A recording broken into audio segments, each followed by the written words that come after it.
विश्वरत्न doctor Babasaheb Ambedkar के जयंती प्रीत्यर्थ आज Lord Buddha channel और विदर्भ टीवी पे आए हुए हैं महाराष्ट्र शासन के माजी मंत्री राजकुमार बडोले जी। मैं आनंद मांजरखेड़े लॉर्ड बुद्धा चैनल और विदर्भ टीवी के सभी दर्शकों को जय भीम और जय जिजाऊ। सबसे पहले आज जो हमारे देश में एक रक्तविहीन क्रांति के सूत्रधार और इस देश को जो सबसे बड़ा संविधान देने का यानी दुनिया में जो संविधान दिया हुआ है वो संविधान निर्माते डॉक्टर बाबा साहेब आम्बेडकर, इनके जीवन का हमारे इंजीनियर साहब तथा सामाजिक कार्य में मंत्री पद तक जाने वाले श्री राजकुमार बडोले जी पे क्या प्रभाव है, इसके बारे में हम इनसे जानते हैं। परम पूज्य डॉक्टर बाबा साहेब आम्बेडकर जिन्होंने इस देश में संविधान के माध्यम से समता, स्वातंत्र्य और बंधुत्व इस देश के जनमन में जिस तरीके से रूढ़ किया, तो ये एक बहुत बड़ी क्रांति तो थी। तथागत भगवान बुद्ध ने एक ऐसी क्रांति की तो इस देश में तथागत बुद्ध तथा परम पूज्य डॉक्टर बाबा साहब आम्बेडकर जिन्होंने रक्तविहीन क्रांति के माध्यम से इस देश में समता का पुरस्कार किया, तो निश्चित ही इन महामानवों का, छत्रपति शिवाजी महाराज, महात्मा ज्योतिबा फुले, इन सब का मेरे जीवन पे एक प्रचंड प्रभाव पड़ा। और उस प्रभाव के चलते ही आज भी समाज की जो स्थिति है वो बदलनी चाहिए और समता का जो मंत्र, मूल मंत्र इन महामानवों ने हमें दिया है, तो वो रूढ़ होना चाहिए। वो लोगों में उस दिशा से एक समता अधिष्ठित समाज की निर्मित होना चाहिए, समता मूलक समाज की निर्मित होना चाहिए, हमारी अभिलाषा है। और इन्हीं के प्रभाव के चलते हुए बचपन से परम पूज्य डॉक्टर बाबा साहब आम्बेडकर, जिसके बारे में बचपन में माँ हमें गाना गा के बताती थी, और वो तो अड़ानी थी, उसने हमें पढ़ने का मंत्र दिया। हम पूछते थे उसे कि क्यों पढ़ने बोलती है, तो वो कहती थी कि बाबा साहब बहुत पढ़े और बहुत बड़े हुए, वैसे आप पढ़िए। तो निश्चित ही उनका बचपन से प्रभाव हमारे जीवन पे पड़ा हुआ है। धन्यवाद। तो आपने जो कहा कि उनके जो गुरु थे तुकाराम महाराज हो गए, कबीर साहब हो गए या तथागत गौतम बुद्ध हो गए, साथ में कुछ लोग तुकाराम महाराज को भी बोलते हैं कि उन्होंने जो सम्यक मार्ग दिखाया, आज थोड़ा सा हमारी मानव जाति 21वें सदी में सब कुछ मिलने के बाद भी थोड़ा सा उस सम्यक मार्ग से थोड़ा बाजू जा रहे हैं, ऐसे लगता है।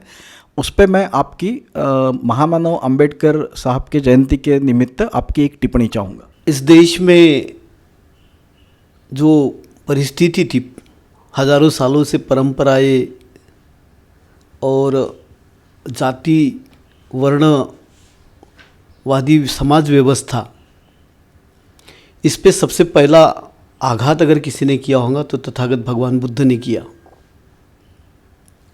और उनका पूरा जो धम्म का आचरण पे उन्होंने भर दिया, अत्तदीप भवतु, आप अपने जीवन के मार्गदाता हो, खुद के जीवन के खुद प्रकाश बनो, अपना चित्त शुद्ध करो, आचरण पे उन्होंने भर दिया।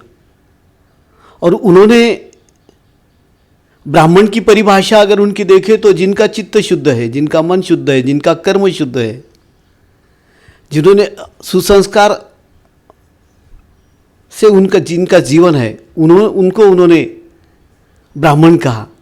और कई ब्राह्मण कुल में भी अगर कोई पैदा होता है और वो उसके कुकर्म है, वो संस्कारों से और कर्मों से अगर अच्छा नहीं है, तो उसको उन्होंने शूद्र की परिभाषा दी। तो तथागत बुद्ध से लेकर के मध्यवीन भारत में अगर हम जाए तो वहाँ पे कबीर जी हो गए, संत तुकाराम महाराज हो गए, इन्होंने मानवता के लिए जो काम किया उसी को चलते हुए महाराष्ट्र में महात्मा ज्योतिबा फुले और उसके बाद में परम पूज्य डॉक्टर बाबा साहब आम्बेडकर, महात्मा ज्योतिबा फुले जो बोलते थे उसी को उन्हीं धागे को पकड़ के परम पूज्य बाबा साहब ने भारतीय घटना के माध्यम से समता, न्याय और बंधुता भारतीय घटना में प्रतिष्ठित करके सब लोगों को न्याय देने का और सब में समानता का सूत्र बांधने का जो काम किया, तो मुझे लगता है इनका निश्चित ही बहुत बड़ा योगदान इन समाज पुरुषों का इस देश में हम सबके ऊपर है। और विशेष तौर पर बहुजन समाज जो अभी जिस तरीके से धीरे धीरे अंधकार से प्रकाश की ओर जा रहा है, तो निश्चित ही इसमें संत तुकोबा हो गए, संत कबीर है, तथागत भगवान बुद्ध, महात्मा ज्योतिबा फुले, इन सभी का और परम पूज्य बाबा साहब अम्बेडकर, इनका बहुत बड़ा योगदान है। हमें ये पता है कि आप खुद एक अच्छे गीतकार हैं। जो अभी कबीर जी का हमने नाम लिया तो कबीर जी के दोहे का एक पहला लाइन मुझे याद आता है। उन्होंने उस मध्य युग में लिख के रखा था कि बुद्धि मेरी किरसी, गुरु मेरा बिजू का, यानी मेरी बुद्धि मेरी खुद की खेती है और गुरु का काम वो जो हमारे खेत में अपन स्केयर क्रो लगा के रखते हैं कि कोई पंछी आके अगर कुछ दाना खाने जा रहे तो वो डर के भाग जाए। और हमारे तुकोबा राय ने उस जमाने में, संत तुकोराम ने उस जमाने में हमें बताया था कि सत्य असत्य ऐसी मन केले ग्वाही, मानिएले नहीं बहुमता। यानी उनका कहना था कि सत्य असत्य अगर कुछ भी है तो मैं सत्य के साथ खड़ा रहूँगा, अगर मैं अकेला भी रहा और बहुमत अगर मेरे खिलाफ है असत्य वाला तो भी मैं सत्य पे डट के रहूँगा। मेरे ख्याल से इसी लाइन पे हमारे डॉक्टर बाबा साहब आम्बेडकर ने परदेश जाके पढ़ाई की, दुनिया के सबसे बड़े पढ़े लिखे आदमी बने और उन्होंने जो ये सत्य अहिंसा के साथ साथ समता, स्वातंत्र्य और बंधुता का जो पाठ हमें पढ़ाया है, थोड़ा मुझे इसमें ये लगता है कि जैसे अंबेडकर साहब ने जो दृष्टि दी उस दृष्टि पे चलने के लिए हमारा एक थोड़ा सा एक ओबीसी का तबका है या कुछ शेड्यूल कास्ट और शेड्यूल ट्राइब के भी कुछ लोग हैं, वो शायद उस मार्ग के तरफ बढ़ने का एक तरीके से साहस नहीं कर रहे। तो आपने खुद ने एक गीतकार कैसे ऐसे कुछ चीज़ें लिखी है और इस मार्ग पे इन सभी को, क्योंकि ये मानव मुक्ति का मार्ग है, भगवान बुद्ध ने बताया हुआ मध्यम और सम्यक मार्ग का ये है कि जिससे मानव की मुक्ति संभव है। तो इस बारे में थोड़ा सा आप मुझे आपके गीतों के माध्यम से और आपकी जो आज तक की विचार सरणी इस माध्यम से थोड़ा हमें अवगत कराइए। मुझे लगता है परम पूज्य डॉक्टर बाबा साहब अम्बेडकर, तथागत भगवान बुद्ध,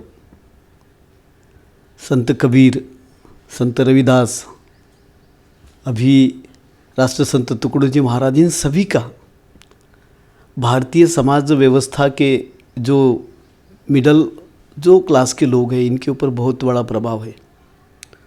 और बाबा साहब को घर घर में पहुंचाने का काम, जैसे परम पूज्य डॉक्टर अम्बेडकर कहते थे कि मेरे मतलब 100 भाषण से ज़्यादा एक कोई जो हमारा ये जो गाने वाला है उसका प्रभाव ज़्यादा होता है। तो निश्चित ही उस ज़माने में भी अगर वामन दादा कर्डक से लेके अनेक शायर और इन लोगों ने जो परंपराएं चली उसके चलते हुए कबीर के दोहे अभी भी सिर्फ भारत में ही नहीं, भारत के बाहर पाकिस्तान से लेकर दुनिया में कबीर के दोहे जो मानव के जीवन को समृद्ध करने की ओर जो बढ़ावा देते हैं तो वो गाए जाते हैं। और बड़े इससे मैंने तो पाकिस्तान में ऐसे कई लोग देखा, आबिदा हुसैन के ऐसे इतने सुंदर कबीर के दोहे गाते हैं। तो निश्चित ही जो ये वाणी है ना, इसने भारत की परंपरा को बहुत ही समृद्ध किया है। गाने लिखने का मेरा भी शौक़ है, मैंने भी कुछ गाने लिखे हैं डॉक्टर बाबा साहब अम्बेडकर के बारे में, भगवान बुद्ध के। और बीच में हमने एक युगंधर करके कैसेट बनाई थी जिसका मुंबई में हमने विमोचन किया था। माननीय मुख्यमंत्री उस समय के देवेंद्र जी थे और उसको हरिहरन, शंकर महादेवन, बेला शिंदे ऐसे कई लोगों ने उसको गाया बहुत अच्छे तरीके से। वो गाने आपके लाड बुद्धा टीवी पे भी बजते रहते हैं। तो मेरा भी जो गाने का एक्चुअल लिखने का बचपन से जैसे मैं लिखता था, तो निश्चित ही ये लिखने के पीछे की भी जो ये है, तो ये मनसा भी इन्हीं लोगों को पढ़ते पढ़ते हम लोगों ने वो लिखने का प्रयास किया है और उस तरीके का मेरा एक लिखान है। आज मैं यहाँ पे उसके बारे में ज़्यादा नहीं बात करूँगा, लेकिन पूरा जो ये है वैसा ही है। जैसे मैं मराठी में ज़्यादातर लिखा हूँ, हिंदी में भी कुछ गाने मेरे ये हुए। अभी तो एक हमारा भगवान बुद्ध के ऊपर जो गीत आ रहा है, तो उसकी वहाँ हिंदी के साथ में थाई भाषा में और उधर अपने कोरियन भाषा में वगैरह ऐसे 6-7 भाषाओं में उसका अनुवाद करके वो उसको गगन मलिक जी ने उसमें काम किया है। तो वो भी हम लोग अभी आने वाला है।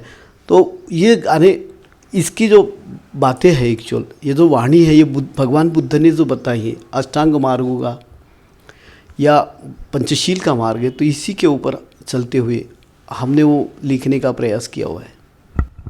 बहुत अच्छा। हम आपसे उसके लिए अलग से एक बार आपसे चर्चा करेंगे, आपकी एक मुलाकात उसके लिए लेंगे, एक साक्षात्कार रखेंगे। और ये सभी अभी महामानव के मार्ग पे चलते हुए आपने जो कुछ अचीव किया, तो थोड़ा सा हम आपके पॉलिटिकल करियर पे आते हैं कि 2009 में आप पहले बार आमदार बने, फिर 2014 से 19 तक आप महाराष्ट्र शासन में कैबिनेट मिनिस्टर रहे, साथ में आप पालक मंत्री भी थे गोंदिया के। तो हमें जो पता है कि आपने बहुत उल्लेखनीय कार्य अपने कार्यकाल में किए हुए हैं। जैसे डॉक्टर बाबा साहब अम्बेडकर का घर बेचने के लिए निकला था लंदन में, तो आपने उस वक्त के मुख्यमंत्री देवेंद्र फडणवीस जी को बोल के वो घर खरीद के वहाँ पे आपने वो स्मृति स्थल करके बनाया। आपने एक ऐसे निर्णय लिया था कि उस ज़माने में अगर आप कोई हॉस्टल में लड़का रहने जाता है और अगर हॉस्टल में जगह नहीं रहती, क्योंकि बहुत बार ऐसे होता है कि अपने गांव से बच्चे पढ़ने आते हैं शहर में और हॉस्टल की जगह फुल हो जाती है, तो उन बच्चों को हॉस्टल की ग्रांट के बजाय आपने कुछ 40,000 to 60,000 तक की ग्रांट भी दी। ये बहुत ही सामाजिक न्याय के तरफ बढ़ने वाला एक बहुत अच्छा फैसला और सराहनीय कदम आपने उठाए थे। तो थोड़ा सा आप जो ये कार्य आपने किए हैं, इस पर थोड़ा सा हमारे दर्शकों को आप ये महामानव के मार्ग से ही कैसे आपने ये निर्णय लेने की आप में क्षमता आई और आपने इस पे काम किया, इस पे थोड़ा हमें अच्छे से बताइए। सर, हमारी प्रेरणा तो परम पूज्य बाबा साहब डॉक्टर अम्बेडकर, तथागत भगवान बुद्ध, संत कबीर, संत रविदास, छत्रपति शिवाजी महाराज, छत्रपति शाहू महाराज, संत तुकाराम महाराज, यही सब प्रेरणाएं हैं। और इनका जो जो शिक्षा है, तो ये शिक्षा ही सत्य के मार्ग से जाने वाली शिक्षा है। इसमें कहीं पे भी इन सब की अगर एक श्रृंखला देखें हम, तथागत भगवान बुद्ध से लेके परम पूज्य बाबा साहब अम्बेडकर तक अगर एक श्रृंखला जोड़े, तो इन सब महामानव की एक ही जो शिक्षा है वो है सत्य, अहिंसा, शील, सदाचार। और बाबा साहब ने वही घटना के माध्यम से हमें दिया हुआ है। इसलिए उसी को चलते हुए, जैसे मैं सामाजिक न्याय मंत्री बना, मैंने तो कभी सोचा नहीं था कि महाराष्ट्र में कैबिनेट मंत्री बनूँ। मैं एक पहले तो मैंने एक शाखा अभियंता करके अपनी ये शुरू की थी, और वो शुरू करने के पीछे का मकसद ये था कि रोटी के लिए, क्योंकि खाने में बराबर घर की परिस्थिति अच्छी नहीं थी, इसलिए हम लोग ये नौकरी करते थे। हमें भी उस समय लगता था कि हमने कलेक्टर बनना चाहिए, हमने बड़ा आदमी होना चाहिए। बाबा साहब, माँ बोलती थी कि बड़ा होना चाहिए। तो मैंने फिर बाद में एमए किया, फिर वो सिविल सर्विस की परीक्षा दिया, वो नौकरी करते करते कोशिश भी किया, लेकिन नहीं हो पाया सब, क्योंकि उस समय में शिक्षा में गांव में पूरी सुविधाओं का अभाव होता था। जहाँ पे नौकरी करते थे वहाँ सब चीज़ें मिलती नहीं थी, और नौकरी तो इम्पोर्टेंट थी। तो इसलिए ये किया, खुदा न खास्ता हम लोग पॉलिटिक्स में आए। और पॉलिटिक्स में आने के बाद मुझे ऐसा लगा कि जो बाबा साहब ने जो शिक्षा दी है, उस शिक्षा के माध्यम से समाज तक कैसे जा सकते हैं, समाज का कैसा विकास कर सकते हैं, ये हमारी संकल्पना थी। मैं तो 22 दिन हुए थे जब परम पूज्य डॉक्टर बाबा, मैं मंत्री बना था, और उसके बाद में डॉक्टर बाबा साहब अम्बेडकर का जो लंदन में जो घर है उसका लिलाव निकला था। तो कुछ लोग मेरे पास आए थे, उन्होंने कहा कि ये लिलाव नहीं होना चाहिए, इसको रोकना चाहिए। और बेशक मुझे ऐसा लगा कि ये जो परम पूज्य डॉक्टर बाबा साहब अम्बेडकर जहाँ पे पढ़े, लंदन स्कूल ऑफ इकोनॉमिक्स में, और जहाँ पे रहते थे, वो घर बेचना ये कोई अच्छी बात नहीं। और वो जो मकान का मालिक था उसने लिलाव ये किया था, तो ये ठीक कोई ये नहीं थी। और उसके पहले भी उसने बहुत बार किया था। वहाँ पे हमारी federation of Ambedkarites and Buddhist association जो है, उन्होंने भरकस प्रयास किया। उसके पहले भी जो मिनिस्टर थे यहाँ पे, पहले की जो सरकार थी, उनके साथ में भी उन्होंने कोशिश की, 3-4 साल से उन्होंने प्रयास किया, लेकिन वो कोई बात बनी नहीं। और जब मेरे सामने वो फाइल आई तो मुझे ऐसा लगा कि ये काम तो होना ही चाहिए। इसलिए मैंने फिर वो लेटर ऑफ इंटेंशन जो होता है वो वहाँ के कमिश्नर, इंडियन हाई कमीशन को भेजा, और इसका लिलाव रुकना चाहिए ऐसा कहा। और उसके बाद में वहाँ तावड़े साहब थे, उन्होंने वो लेटर देखा और उन्होंने वहाँ पे भी बोले, और उसके बाद में लिलाव रुका। और फिर हमने 3 महीने के अंदर वो प्रोसेस जो है मकान खरीदने की। अब परिस्थिति तो ऐसी थी कि हिंदुस्तान अपने भारत देश की कोई राज्य सरकार ने बाहर में कोई प्रॉपर्टी खरीदी नहीं थी। तो निश्चित ही वहाँ पे बहुत तकलीफें थी, उलझनें थी। कई जो लोग थे वो बोलते थे कि ये खरीदे नहीं सकते, कई सेक्रेटरीज बोलते थे कि ये हो नहीं सकता। फिर भी हमने एक ये बनाया था, मन बनाया था कि इसको खरीदना ही है। हम आदरणीय गडकरी साहब से उस समय मिले, सुषमा जी से मिले, केंद्रीय वो परराष्ट्र मंत्री थे, उन लोगों से मिले और हमने बोला कि ये हमको खरीदना है। फिर पैसे की तकलीफ आई तो हमने उस समय में एक तात्पुरती व्यवस्था करें कि जो महात्मा फुले विकास महामंडल है वहाँ से हमारे जो सेक्रेटरी थे उज्ज्वल उके जी, उन्होंने हमको कहा कि ये यहाँ से पैसे अभी दे सकते, सरकार से तो आने को समय लगेगा। तो फिर हमने वहाँ के माध्यम से उसको खरीदा और बाद में तो वो पैसे सरकार ने वापस किया। लेकिन ये पहली ऐसी घटना थी कि कहीं विदेश में किसी महामानव का कई राज्य सरकार ने एक वास्तु खरीदने का, और ये पहला हमारा प्रयास था। और मुझे लगता है आदरणीय देवेंद्र जी, उन्होंने बहुत सपोर्ट किया इस काम में और निश्चित ही बाकी सभी लोगों ने इसमें सपोर्ट किया। और परम पूज्य डॉक्टर बाबा साहब अम्बेडकर का लंदन में घर खरीदने के बाद में वहाँ पे आज मेमोरियल, क्योंकि वो मेमोरियल की बात भी वैसी एक कहानी है कि वहाँ पे रेसिडेंशियल जोन है। फिर वहाँ लोग कहते थे कि रेसिडेंशियल जोन में आप मेमोरियल बना नहीं सकते, ये सब कर नहीं सकते। लोग वहाँ जाते थे, लोग डिस्टर्ब होते थे, तो वो तो ब्रिटिश लोगों को थोड़ी परेशानियाँ होती थी। फिर वहाँ की काउंसिल को कुछ लोगों ने लेटर्स दिए, तकरार किए, ये किए। सब ऐसे होने के बावजूद भी बाबा साहब का विषय जो था तो केंद्र की सरकार ने भी उसमें फिर इंटरेस्ट दिखाया कि नहीं, ये परम पूज्य डॉक्टर अम्बेडकर साहब का स्मारक है। इसलिए फिर वहाँ की जो ब्रिटिश गवर्नमेंट है उन्होंने भी वहाँ पे एक ये किया कि नहीं, इसमें म्यूज़ियम मेमोरियल होना चाहिए। और आज वहाँ पे मेमोरियल हुआ। मुझे लगता है उसमें और डेवलपमेंट करने की बात है, वो शुरू है। तो निश्चित ही एक बहुत बड़ा काम हमारी सरकार ने उस समय में किया। ये बहुत ही सराहनीय कार्य आपने उस वक्त किया कि पहले बार, यानी कोई भी बोला जाता है कि पहला कदम डालने में सबसे बड़ी तकलीफ होती है, फिर वो मार्ग पे तो लोग चलते हैं। ये आपने बहुत ही स्तुत्य कार्य किया हुआ है। अभी आपसे मुलाकात करते करते ही 2-3 बार आपने आपके माताजी का नाम लिया और कहा कि वो तो अशिक्षित थी, वो पढ़ी लिखी नहीं थी। फिर भी मेरे ख्याल से मुझे लगता है कि आपके माँ का आप पे ऊपर पढ़ाई लिखाई और आप में कुछ बढ़ने का जो जज्बा था, उसके पीछे आपके माता का अदृश्य हाथ, ऐसे बोल सकते। अभी आपने जो छत्रपति शिवाजी महाराज, शाहू महाराज, फुले, अंबेडकर, ये हमारी महाराष्ट्र की परंपरा है। लेकिन दूसरी परंपरा ये भी है कि जिजाऊ, रमाई और सावित्री माई, इनका हम नाम लेते हैं कि इस परंपरा में ये महिलाएं भी हमारे समाज को एक तरीके से एक नया मार्ग दिखाने में आगे आई है। हम परम पूज्य अंबेडकर साहब का नाम इसलिए लेते हैं कि हिंदू कोड बिल उन्होंने बनाया।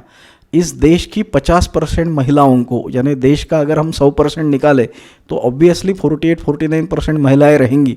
महिलाओं को मानव करके जीने का सहारा जो हमें आज मिला हुआ है, आज 75 साल बाद हम जो महिलाओं के एजुकेशन से लेके सभी इसमें एक अलग तरह की समानता की, स्वातंत्र्य की और शिक्षण की एक ललक देखते हैं कि एनडीए में अभी सरकार ने निर्णय लिया है कि नेशनल डिफेंस एकेडमी में अभी लड़कियां भी जाएंगे, यानी आने वाले 20-25 साल में शायद हम एक आधा मिलिट्री का हमारा चीफ लड़की देखेंगे। तो ये पहल मेरे ख्याल से जो पहला कदम है अम्बेडकर जी ने रखा। तो महिलाओं के लिए और इन सब के लिए आपने भी क्या कार्य किए, और परम पूज्य अंबेडकर साहब का मानव मुक्ति के तरफ, जैसे महिलाओं को हम मानते ही नहीं थे भारत देश में, क्या दुनिया में हर जगह सेकंड सिटीजन या सेकंड क्लास जैसा ये था। तो ये जो सोच है, इस पे आप थोड़ा सा विस्तार से हमें समझाइए। महिलाओं की मुक्ति की बात तो इस देश में तथागत भगवान बुद्ध ने भी किया था। उन्होंने अपने संघ में सबसे पहले भिक्खुनी को लिया था। एक्चुअल समानता का सूत्र वहीं से शुरू हुआ। और हम अभी अगर देखें तो महात्मा ज्योतिबा फुले, जिन्होंने हिंदुस्तान में सामाजिक समता, सामाजिक क्रांति का एक ढांचा मजबूत करने का जो काम उन्होंने भी किया, और मुझे लगता है ये बहुत बड़ा काम उस समय हुआ है। तो महात्मा ज्योतिबा फुले जी के बारे में अगर हमने देखे तो पहली स्कूल शुरू करने की बात नहीं थी। वो उस समय की स्थिति अगर देखें तो कहीं अगर एक तो बचपन में शादियाँ हो जाती थी, और शादियाँ जलती, अगर कहीं महामारी में कोई पति चले गया तो वो विधवा जो होती थी उसको नरक में जीना होता था। उसका केशवपन किया जाना चाहिए या तो उसने सती हो जाना चाहिए, उसको जीने का कोई अधिकार नहीं। ये परिस्थिति बदलने का सबसे बड़ा काम अगर मध्य इसमें अगर हुआ 200 साल पहले, तो महात्मा ज्योतिबा फुले ने उसकी नींव रखी। और ये नींव रखी उस समय में पूनासरी की जगह पे उन्होंने महिलाओं के लिए स्कूल शुरू किया, अछूतों के लिए, बहुजन समाज के लिए स्कूल शुरू किया। तो ये बहुत बड़ी उस समय की शुरुआत थी मुझे लगता है। और इसी शुरुआत को परम पूज्य डॉक्टर बाबा साहब अम्बेडकर ने आगे बढ़ाया। उनका अगर हम देखें, हिंदू कोड बिल ये किसी भी धर्म के लोगों का विरोध नहीं था। हिंदू कोड बिल के माध्यम से सब महिलाओं को अधिकार, क्योंकि पिता के प्रॉपर्टी में महिलाओं का कोई अधिकार ही नहीं होता था, उनकी प्रॉपर्टी में उनको कोई अधिकार नहीं था, उनको अधिकारी नहीं थे। अगर आप देखें तो उनको अधिकारी नहीं थे। तो डॉक्टर बाबा साहब अम्बेडकर ने हिंदू कोड बिल कोई धार्मिक सुधारना की बात नहीं थी, स्त्रियों के ऊपर जो कहीं भी धर्म के नाम से या और कई नाम से अगर कोई जुल्म होता है तो उसको दूर करने की बात परम पूज्य डॉक्टर बाबा साहब अम्बेडकर ने की। और आज उसके परिणाम अगर देखें तो बड़े पैमाने पे हमारी महिलाएं पढ़ती है। आईएएस तो कई हो गई है, कलेक्टर तो कई होती है, मिनिस्टर कई हो गई, पीएम हो गए। तो ये जो परिवर्तन उसके बाद में दिखा, तो मुझे लगता है इस देश में, क्योंकि ये इस देश की जो एक रूढ़िवादी जो ये थी विचारधारा थी, उसको सबसे पहले सुरंग लगाने का, और वो भी संविधान के माध्यम से। उसके बाद में वो उस समय में हिंदू कोड बिल का विरोध भी हुआ, लेकिन धीरे धीरे उसकी जो बातें हैं, महिलाओं को अधिकार मिले, आज महिलाएं बड़े इससे सम्मान से जीती है एक्चुअल, उसके ऊपर के अत्याचार कम हुए। और फिर भी आज भी समाज में हम अगर देखें तो अत्याचार पूरी तरह से थमा नहीं है। आज भी अगर देखें तो बलात्कार के प्रकरण, उनके हुंडा इसके प्रकरण और ऐसे कई प्रकरण में महिलाओं को प्रताड़ित किया जाता है। लेकिन कानून इस तरीके से अभी बने हुए हैं कि महिलाओं के ऊपर के जो अधिकार है, लेकिन पुरुष प्रधान संस्कृति में महिलाओं को कहीं ना कहीं ये किया जाता है। हमारी जहाँ तक बात करें तो हमने तो आज के घड़ी में महिलाओं को हमने एमफिल पीएचडी के लिए बार्टी में बड़े पैमाने पे उनको शिष्यवृत्ति देने के लिए सावित्रीबाई फुले शिष्यवृत्ति योजना के माध्यम से हमने बार्टी के माध्यम से हमारी महिलाएं जितनी ज़्यादा एमफिल या पीएचडी करते हैं तो उनको हमने पैसे ये स्कॉलरशिप देने का काम उसके माध्यम से हमने किया था। उसी बराबर जितने अभी स्वाधार योजना के माध्यम से, जैसे आपने स्वाधार योजना के माध्यम से कई महिलाएं जो शहरों में पढ़ती है उनको भी तो ये देते थे, लेकिन महिला जो वर्किंग वुमेंस होती है वो वर्किंग वुमेंस को शहरों में जब नौकरी करती है तो वहाँ रहने के लिए जगह नहीं होती, तो वहाँ पे वर्किंग वुमेंस हॉस्टल हमने मुंबई, पुणे, नागपुर ऐसी जगह शुरू किया था। और कई काम ऐसे करने की कोशिश किए जिसमें महिलाओं को पुरुषों के बराबर समान अधिकार हो। और जहाँ तक अत्याचार की बात है तो एट्रोसिटी का जो कायदा है उसमें भी हमने बड़े पैमाने पे उसको लागू करने के लिए काम किया। बरसक जो 2018 में जो केंद्र सरकार ने जिसमें सुधारणा की थी, उस सुधारणाओं को महाराष्ट्र में पूरी तरह से लागू करने का ये काम भी हमने उस समय प्रयास किया। ये सब चेंज तो आ रहे हैं, लेकिन एक थोड़ा सा जो अभी हम सर्वे अगर करें तो जैसे डॉक्टर बाबा साहब अम्बेडकर को मानने वाले हम बोल सकते हैं कि बौद्ध समाज अभी वो अल्पसंख्यक में भी आता है, तो जैन समाज में आता है। तो जैन समाज की लड़कियां सबसे ज़्यादा ग्रेजुएट है, ये एक अपने पास डेटा है। तो ओबीसी और थोड़ा जो तबका है यानी शेड्यूल कास्ट में अगर कुछ और कास्ट देखे जाए या फिर शेड्यूल ट्राइब के तरफ हम देखें या ओवरऑल ओबीसी तबका करके हम अगर देखें तो उसका एजुकेशन और उसका ये सब संविधान के मार्ग पे चलने वाला या थोड़ा सा वो डॉक्टर बाबा साहब अम्बेडकर के मार्ग के तरफ नहीं चलते। लेकिन अभी जो आपकी केंद्र की सरकार है और अभी जो हमारे माननीय प्राइम मिनिस्टर मोदी जी है, वो मोदी जी चाहते हैं कि सबको हम साथ में लाएं। उन्होंने स्लोगन ही दिया था 2014 में कि सबका साथ सबका विकास, और 2019 में जीत के आने के बाद उन्होंने सबका विश्वास जोड़ा था। तो ये हमारे संविधानकर्ता डॉक्टर बाबा साहब अम्बेडकर ने जो हमें संविधान दिया है, उस संविधान के विश्वास के साथ आपका सेंट्रल का गवर्नमेंट और शायद आप अभी कुछ जिम्मेदारी उसमें और लेने वाले हैं, ऐसे हमें थोड़ा ऐसे लगता है। तो आप ये इस माध्यम से ये पूरे बचे हुए समाज तक कैसे आगे जाएंगे और उनको इस मार्ग पे कैसे लाएंगे, इस पे थोड़ा हमें आप बताइए। सर, भारत की आर्थिक व्यवस्था का अगर आप देखोगे तो आपको ऐसा ढांचा समझ में आया क्या इस देश में 10% ऐसे लोग हैं जिनके पास में 90% प्रॉपर्टीज़ है, और 90% ऐसे लोग थे जिनके पास में इस देश की 10% प्रॉपर्टीज़ है। तो लैंड, हाँ, सामाजिक सुधारना में अगर देखें ज़मीन के बारे में भी जो एक्चुअल ज़मीन के संदर्भ में अगर देखें तो यहाँ पे लैंड होल्डिंग की बात अगर करें तो जो अनुसूचित जाति वर्ग है, अनुसूचित जमाती वर्ग है, या इवन ओबीसी वर्ग के कई लोग, इनके पास में मेरे पास डाटा था कि महाराष्ट्र में अनुसूचित जाति के पास में सिर्फ 10% 9% ज़मीन है, बाकी 90% लोग भूमिहीन, कोई फैमिलीज है भूमिहीन है, उनके पास ज़मीन ही नहीं है, रहने के घर उनके पास नहीं थे। तो हम पूरा अगर मसला देखें तो बाबा साहब अम्बेडकर का जो सामाजिक समाजवाद था वो इसी को था कि ये जो सब ज़मीन हो सरकार की, सबके पास ज़मीन हो। हमारे पास में कर्मवीर दादा साहब गायकवाड़ जिन्होंने काम किया था इस समय में कि ज़मीन हमारे समाज के लोगों को मिलनी चाहिए। हमारे समाज का मतलब सिर्फ एक अनुसूचित जाति का नहीं, ओबीसी समाज, एसटी वर्ग, इनके जिनके पास ज़मीन नहीं है उनके पास ज़मीन जाना चाहिए, ऐसा ही था। हमारे अभी तक ये परिस्थिति इस देश में अभी तक नहीं हुई कि सबको ज़मीन अभी भी नहीं है हमारे पास में, और वो सामाजिक व्यवस्था जो ये था वो पूरी तरह से अभी भी यहाँ पे नहीं, जातीयता तो पूरी तरह से अभी भी ख़त्म नहीं हुई। लेकिन गरीब आदमी, अंत्योदय की अगर बात करें तो जो गरीब तबके का आदमी है उसमें कुछ तो सुधार हो, उसके जीवन में कुछ सुधार हो। इसलिए माननीय प्रधानमंत्री नरेंद्र मोदी जी ने भी बहुत अच्छा काम किया। अभी अगर आप देखें तो आयुष्मान भारत योजना, अमेरिका से ज़्यादा यहाँ पे लोग हैं जिनको आयुष्मान भारत के माध्यम से कोई अगर बीमार होता है तो उसको लाभ मिलता है। बड़ी पैमाने बहुत बड़ी योजना उन्होंने बनाई। प्रधानमंत्री आवास योजना, मैं सामाजिक न्याय मंत्री था उस समय, देखता था कि रमाई आवास योजना हमारे यहाँ पे थी, अनुसूचित जाति के लिए, अनुसूचित जमाती के लिए भी योजना थी घर देने की, शबरी योजना थी, लेकिन पूरी तरह से घर नहीं मिलते थे। हमने तो डिसाइड किया था कि 2020 तक जिनके पास घर नहीं उनको सबको घर देने का।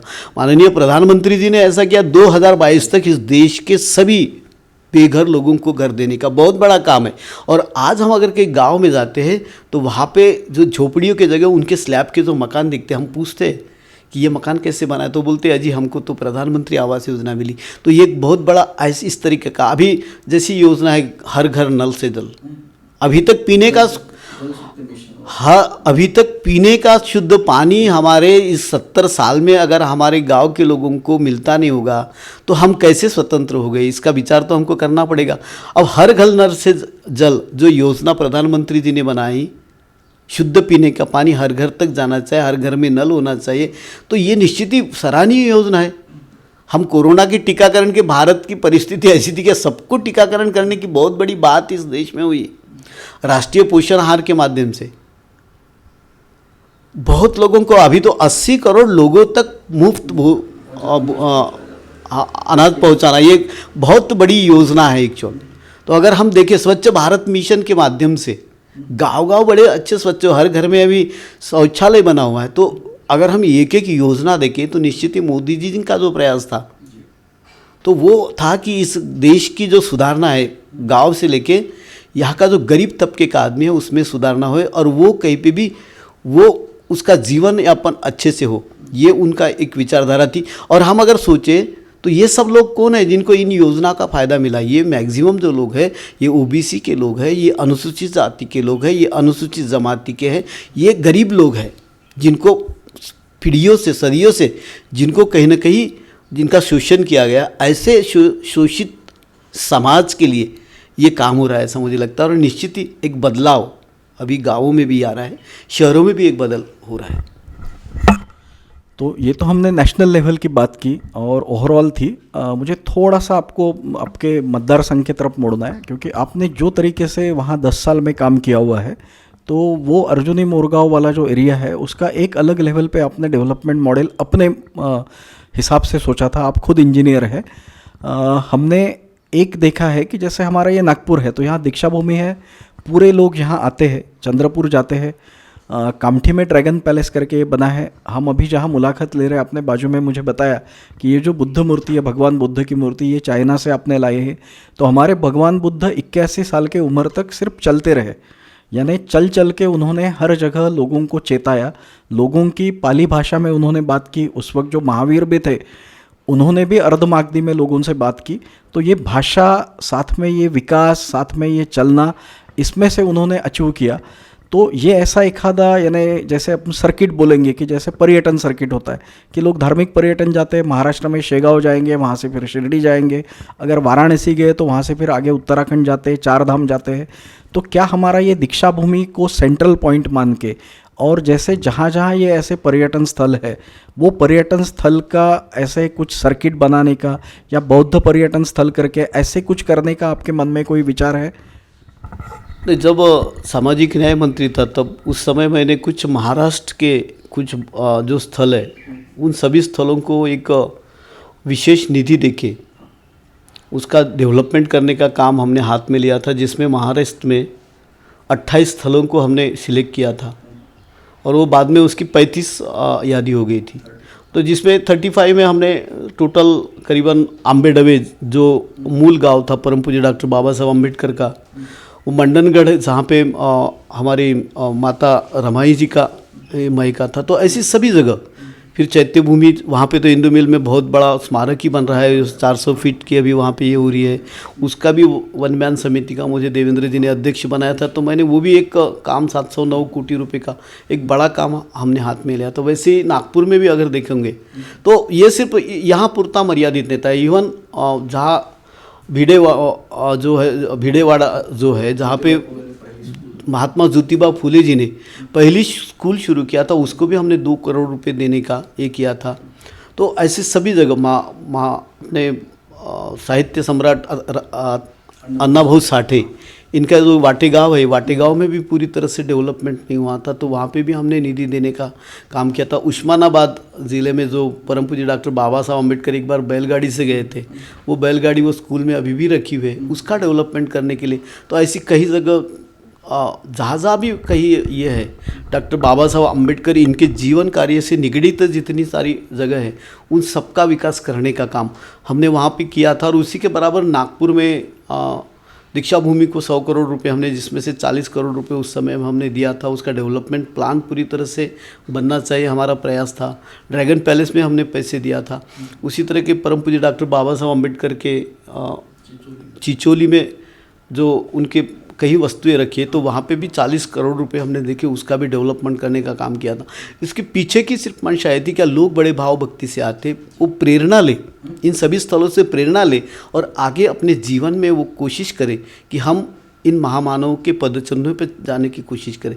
और आदरणीय नितिन जी गडकरी साहब, इन्होंने तो बुद्धिस्ट सर्किट उधर वाराणसी अपने कुशीनगर से लेके सभी तरफ उधर डेवलप किया बड़े पैमाने पे। उन्होंने सभी जितने जगह है उन सबको जोड़ने का काम, उसके माध्यम से उन्होंने बौद्ध गया से लेके कुशीनगर तक सभी को बौद्ध सर्किट किया।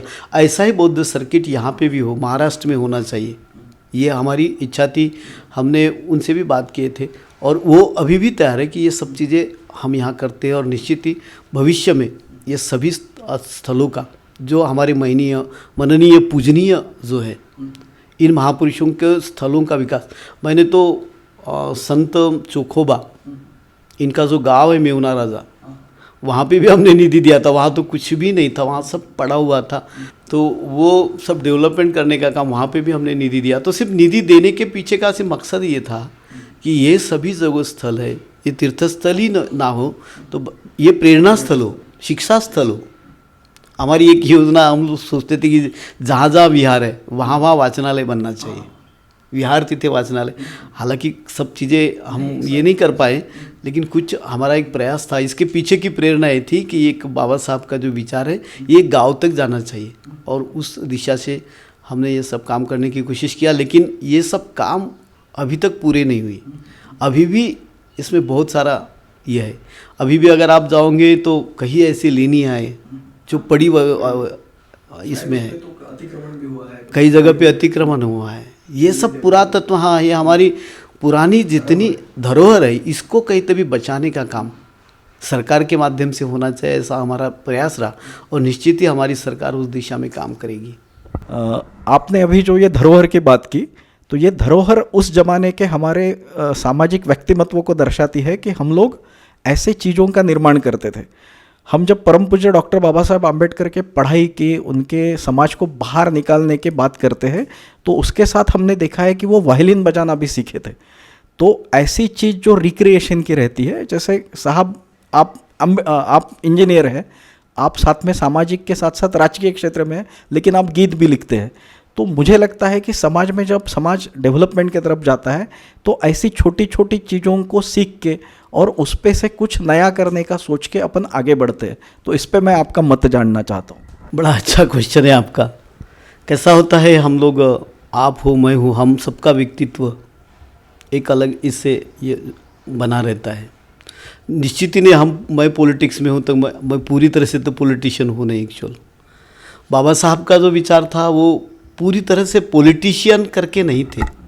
उनके अंदर में जो सामाजिक सुधारना, एक सुधारक कूट कूट के भरा हुआ था। लेकिन बेसिकली हम पूरे इतिहास में अगर झांके तो सम्राट अशोक के बारे में अगर हम सोचें, सम्राट अशोक का इतना बड़ा साम्राज्य, हिंदू कुश से लेके इतना बड़ा साम्राज्य था उनका। उसमें अफ़गानिस्तान आ जाता है, उसमें पाकिस्तान आ जाता है, उसमें उधर हाँ, तो बहुत बड़ा ये आ जाता है। इधर अब बांग्लादेश आ जाता है, बर्मा आ जाता है, नेपाल आ जाता है। तो इतना बड़े इसमें, लेकिन हाँ, इतना बड़ा साम्राज्य प्रस्थापित करने वाले राजा धर्म के और कला के भी वो एक्चुअल ये थे। तो मुझे लगता है ये कला, ये अपने अंदर का एक ये रहता है। बाबा साहब के बारे में मैंने एक गाना बीच में लिखा था, भीमा जन्म तुझा या भुवरी व्हावा पुन्हा, सारण्या तम जगाचे तारण्या बहुजना। तो ये गाना मेरे ख्याल से वो हमारे अनिल खोबरागड़े जी ने गाया था। तो गाना लिखना ये अंतर प्रेरणा होती है, अंदर से कहते भी आती है। अपने दिमाग के ऊपर जो ये रहता है वो प्रेशर होता है, वो रिलीज़ करने के लिए अपने आप कुछ तो ये सूझने वाला ये होता है। परम पूज्य बाबा साहब कभी कभी वायलिन बजाते थे, तो कभी कभी जब अकेलापन महसूस होता होगा, कहीं टेंशन होता होगा, तो वो वायलिन के माध्यम से उसको ये करते थे। क्योंकि आदमी जब ज़्यादा इसमें होता है तब कई बार वो अकेला भी होता है। तो ये निश्चित ही ये प्रेरणा उन महामानव से, लेकिन ये अपने आप में एक ये होता है। और मुझे लगता है इस देश की धरोहर की हम जो बात करते हैं, तो इस देश की धरोहर जो है इसको बचाना चाहिए। अफ़गानिस्तान में अभी आपने कहा रामटेक में ऐसा नालंदा और तक्षशिला सर का एक्सकर्शन होता है, तो बहुत बड़ी विद्यापीठ मिलती है उधर। तक्षशिला आज हम अगर देखें पाकिस्तान में है, वहाँ पे भी एक्सकर्शन हो रहा है। अफ़गानिस्तान में कई बड़े अभी ये मिल रहे हैं, बामियान के पीछे भी। तो ये इतनी बड़ी जो बात है, ये सब हमारी धरोहर है। ये इस देश का जो चित्र था, अभी हमने उसको डिवाइड कर दिए, ये हिंदू मुस्लिम इसवे उसवे, लेकिन हम सब एक ही इसके हैं, एक ही इसके है। हमारी परंपरा एक थी उस विचार के। तो ये मुझे लगता है ये बहुत बड़ा विचार है और ये एकात्मता हम सब में आना चाहिए। और ये भारत जो हमारा जो धरोहर है, भगवान बुद्ध की, भगवान महावीर की, भगवान राम की, भगवान कृष्ण की, इन सब की ये धरोहर है। तो वो सामाजिक समता इस देश में निर्माण होना चाहिए, ऐसा मेरे को, आपको, सबको ऐसा लगता है। और बाबा साहब का विचार भी वो हमें बताता है, भगवान बुद्ध का विचार हमें वही बताता है, हमारे संत तुकोबा महाराज का विचार वो बताता है। उस दिशा से हम सब ने जाना चाहिए। और ये परम पूज्य डॉक्टर बाबा साहब अम्बेडकर की जयंती, ये जयंती ना कि सिर्फ एक समाज की हो। आज हमारा दुर्दैव है कि कई जगह देखते हैं कि कुछ लोगों ने परम पूज्य डॉक्टर अम्बेडकर के शिक्षा जो विचार है उसको आत्मसात किया, बड़े हुए, शिक्षा पाई उन्होंने, कई लोग बड़े ओहदे पे गए। वही शेड्यूल कास्ट में ऐसी कई जातियाँ हैं कि जो बाबा साहब आरक्षण का लाभ तो मिलता है पर नाम नहीं लेते। होता है, परिणाम क्या होता है? वैचारिकता बाबा साहब की नहीं। बाबा साहब कहते थे पढ़ो, पढ़ते भी नहीं। अभी भी कई समाज के लोग हैं पढ़ते नहीं और बोलते कि हमको तो कुछ मिला नहीं।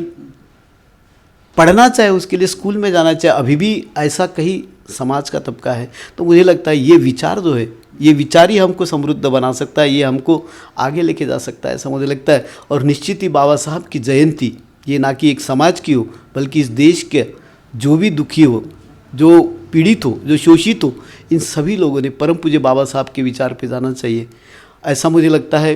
गोंदिया ज़िले में भी हमने जो कुछ काम किया है, तो वहाँ तो गोंदिया ज़िले की अगर बात करें तो वो तो इतना मस्त पानी आता है, वहाँ निसर्ग ने तो इतना कुछ दिया है, बहुत बड़ी नैसर्गिक संपदा है उस ज़िले को।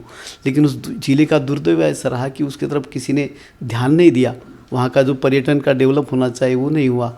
वहाँ पे इतने सारे तालाब है, तालाबों का ज़िला है, लेकिन तालाबों का पूरी तरह से वहाँ पे उनका रिनोवेशन नहीं किया गया, उनको दुरुस्त नहीं किया गया, उनका पानी कहीं बह के जाता है, किसानों को उसका ज़्यादा लाभ होना चाहिए था, वो नहीं हो रहा था, तो वो रास्ते नहीं थे। तो ये सब बातें हमने तालाबों का, पूरे तालाबों को बनाने का काम तो हमने किया ही किया है। रास्ते की निर्मित बड़े पैमाने पे की, और जो हमारे नागजीरा नवेगांव बांध पर्यटन स्थल है, इन पर्यटन स्थलों का विकास करने के साथ ही सारस वो एक अत्यंत दुर्मिळ ऐसी जाति है, उसको हमने बचाने के लिए सारस महोत्सव का भी आयोजन हम लोगों ने किया था। उसके पीछे की प्रेरणा ये थी कि गोंदिया ज़िला एक खूबसूरत ज़िला है, जो कि हमेशा कहा जाता है कि ये मानव विकास में बहुत पिछड़ा हुआ ज़िला है। तो ये पिछड़ापन उसका दूर होना चाहिए और एक समृद्ध ज़िला करके उसका चित्र निर्माण होना चाहिए। ऐसा मुझे जब मैं पालक मंत्री था तब हमेशा लगता था, और उस दिशा से काम करने का हमने प्रयास किया। तो ये थे राजकुमार बड़ोले जी। हम जब आज के ज़माने में बात करते हैं कि ग्लोबलाइजेशन हुआ है, लेकिन ग्लोबलाइजेशन को हम आजकल ग्लोबल प्लस लोकल देखते हैं। इन्होंने डॉक्टर बाबा साहब आम्बेडकर का स्मृति स्थल लंदन में बनाया, यानी जो दुनिया का राजधानी बोला जाता है। साथ में इन्होंने अभी जब आखिरी में बताया कि हमें गोंदिया, जो इनका गृह जिला है, जहां वो चाहते हैं कि वो गृह जिले को भी चेंज करे। और इन सब के पीछे की प्रेरक शक्ति, इन सब के पीछे की प्रेरणा, यानी हमारे विश्व रत्न परम पूज्य डॉक्टर बाबा साहब आम्बेडकर। तो आज बाबा साहब आम्बेडकर जयंती निमित्त सर ने हमारे सामने जो विचार रखे, और सर ने जो इस विचारों को लेके आप जो विचार करोगे तो वही विचार से आप दुनिया में आगे बढ़ोगे। और वाचाल तर वाचाल ऐसे मराठी में है, यानी आप पढ़ोगे तो ही पढ़ लिख के आगे जाओगे। ये विचार उन्होंने आप सबके सामने रखे। तो ये थे राजकुमार बड़ोले जी, और मैं आनंद मांजरखेड़े आप सभी लॉर्ड बुद्धा चैनल और विदर्भ टीवी के चैनल के दर्शकों से विदा लेता हूँ। जय भीम, जय जिजाऊ।